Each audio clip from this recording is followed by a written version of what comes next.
उत्तर प्रदेश में हाईकोर्ट के एक फैसले से इस वक्त जो है राजनीति बहुत गर्म हो गई है। इस सरकार ने, सर डिटेल्स दिखा रहे थे, इस सरकार ने एक भर्ती निकाली टीचरों की, 69,000 टीचरों की भर्ती करी, भर्ती और 2020 में भर्ती हो गई। 4 साल से मुकदमा अदालतों में चल रहा है और इसमें सवाल खड़ा हुआ था आरक्षण का कि ओबीसी और शेड्यूल कास्ट को जो आरक्षण मिलना चाहिए था इस भर्ती में वो नहीं मिला। ये बड़ा मुद्दा बना हुआ था। इसको वहां का विपक्ष जो है लगातार हवा देता था। सिर्फ विपक्ष ही नहीं, आप सोचिए अनुप्रिया पटेल जो इस सरकार की साथी है वो कहती थी ओबीसी का हक मारा गया।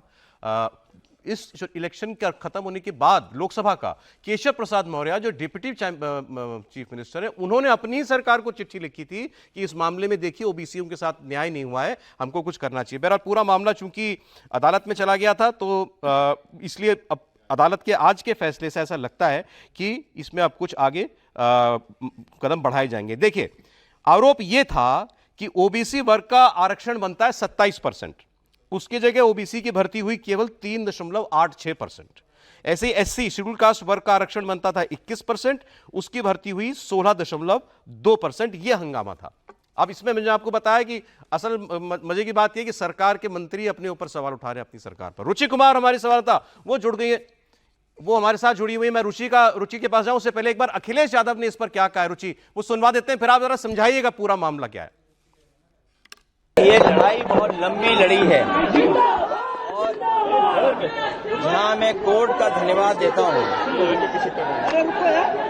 कोर्ट ने संज्ञान लिया, कोर्ट का धन्यवाद देते हैं, वहीं सरकार को भी अधिकारों को नहीं छीनना चाहिए। जो अधिकार संविधान से मिले हैं उन अधिकारों को सरकार न छीने और जो 3 महीने में मुझे उम्मीद है जो संघर्ष रहा है पिछड़ों का वो कामयाब होंगे। अब देखिए, मामला आरक्षण का है। अभी आरक्षण में उंगलियां नहीं, पूरे हाथ पैर जला चुकी है भाजपा उत्तर प्रदेश के अंदर, खास तौर पर लोकसभा चुनाव में, इसीलिए मामला इतना बड़ा बनता है। रुचि, मामला तो चलिए हमने समझ लिया कि क्या मैटर क्या था, लेकिन इसमें सरकार के अपने ही लोग कह रहे हैं कि हाँ अन्याय हो गया था। जी हाँ, देखिए, क्योंकि केशव प्रसाद मौर्य पिछड़ों के नेता माने जाते हैं, तो ऐसे में ये पूरा जो सवाल है वो ये है कि पिछड़े और जो दलित कैंडिडेट्स थे टीचर भर्ती में, उनको जस्टिस नहीं मिली। उनको जो नियम के मुताबिक आरक्षण मिलना चाहिए था, ये जो 69,000 टीचर्स की भर्ती होनी थी, वो उनको नहीं दिया गया। वो अभ्यर्थी ये कह रहे हैं कि करीब 19,000 टीचर जनरल कैटेगरी के भर्ती हो गए हैं, जिसके लिए उनको भर्ती किया जाना था, यानी एससी और पिछड़े टीचर्स को। तो ये पूरा जो मसला है जो कोर्ट तक पहुंचा, अब कोर्ट ने ये मेरिट लिस्ट है सरकार की उसको रद्द कर दिया, नई लिस्ट बनाने को कहा है।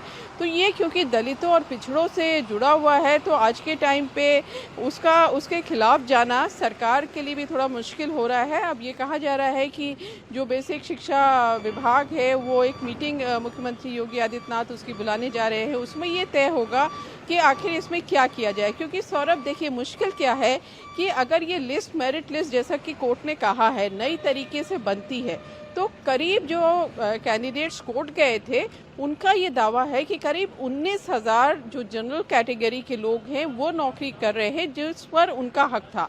तो यानी जो जनरल कैटेगरी के 19,000 अभ्यर्थी हैं जो टीचर हैं इस समय नौकरी कर रहे हैं 4 साल से, उनकी नौकरी क्या होगी, वो शायद चली जाए। तो ये बड़ा पेचीदा पेच फंस गया है सरकार के सामने, मुश्किल उनको हो रही है कि क्या करें। मतलब पिछड़ों की राजनीति बचाएं तो अगड़े जाते हैं, पिछड़े नाराज होंगे।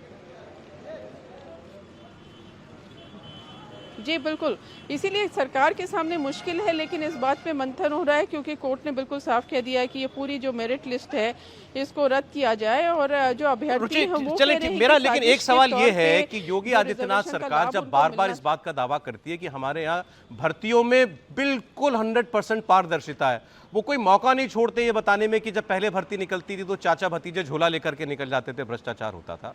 ऐसे में ये छात्र आंदोलन करते रहे 4 साल से, इस सरकार को कभी क्यों नहीं रियलाइज हुआ कि हाँ हमने जो चयन किया उसमें कोई गलती है?